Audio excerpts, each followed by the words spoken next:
All right, finally the package arrived.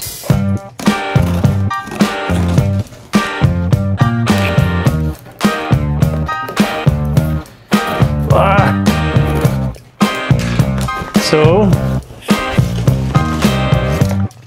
I bought a new leash because mine broke. Then I bought a harness for the Lowkite and I think also for winging. I didn't buy a harness, I bought a harness line to fix to a harness.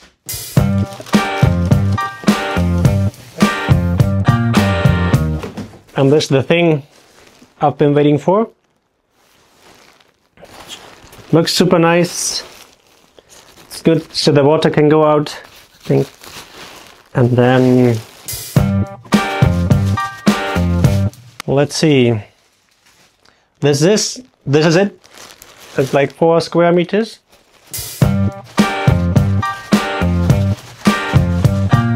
Wow! Looks good.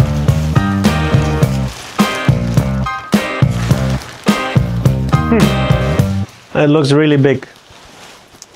But I ordered, as you can see, the Lowkite, the Plus in 4, because I think 4 should kind of fit perfectly to like 10 to like 20 knots range, and so we will see how it goes, how my first sessions will be.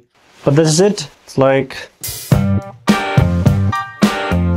very light carbon, seems like good. And then this is the Lowkite.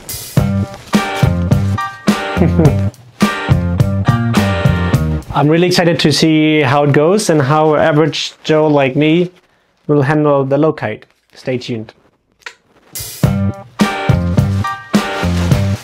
Ui! Mandale.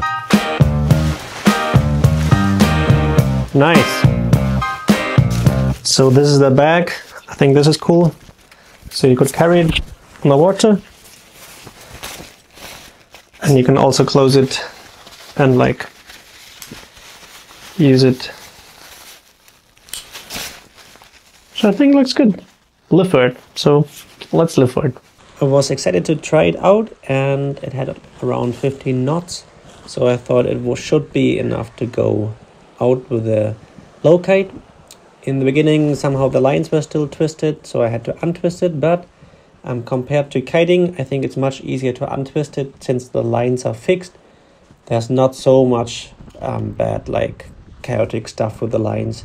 Then with this one you just have to watch where the lines are going, and then you can untilt it and then it flies, and it flies really well. It's really intuitive. You can change the hands really easily. You can go all directions. It's really like intuitive where the Lowkite sits, where it has the power, where you have to hold the bar, how you can pull it a bit more in and out if you go to the right or if you go to the left. It's like really easy to see where kind of the end of the wind window is and where not. So I was trying it out at the beach, and you should, I guess, do it too before you go to the water. It seemed so easy that I thought I don't need a lot of time to practice. I pulled it in and I also tried to let it go, and it works really easy. It's like amazing how good it flies and how the wind catches it and then it flies again. It feels like super easy to control this thing. I have a kiting background, I have a winging background, so I guess that's why like it's not that complicated. If you have this background, you know like how to hold it, not too high, not too low. I met like a kite surfer and he tried it, and he was really amazed how easy it is and how nice it is. So you steer basically by like this, like a joystick, I would say, too, basically. That's actually it's quite comfy. And then it's like wing foiling basically. Yeah. I'm surprised how much pull this thing has. Because it's a small thing. Huh. Yeah, I guess it needs to have, otherwise you won't be able to come up with it. Is like, that's 4 square meters, so yeah, it's 4. It's not that small actually. It's like a third of my kite, but no harness. Huh. Yeah, I think I will go swimming and have to walk back, I think, with this wind. I hope it to be a bit more stronger, but yeah. Yeah. Huh. Oh, that's fun. Oh, that's a fun toy. And then if you want to install it, you can just like... Oh yeah. Yeah. And grab... I'm not so good with it yet, but...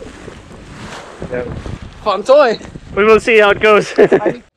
So I thought I trained enough and I would go out, and my plan was to paddle a bit out because I thought it would help me to be a bit more upwind if I'm not that fast with starting. So I grabbed my foil. I used a big front wing because I thought it's not much wind and the wind seemed to go down a bit.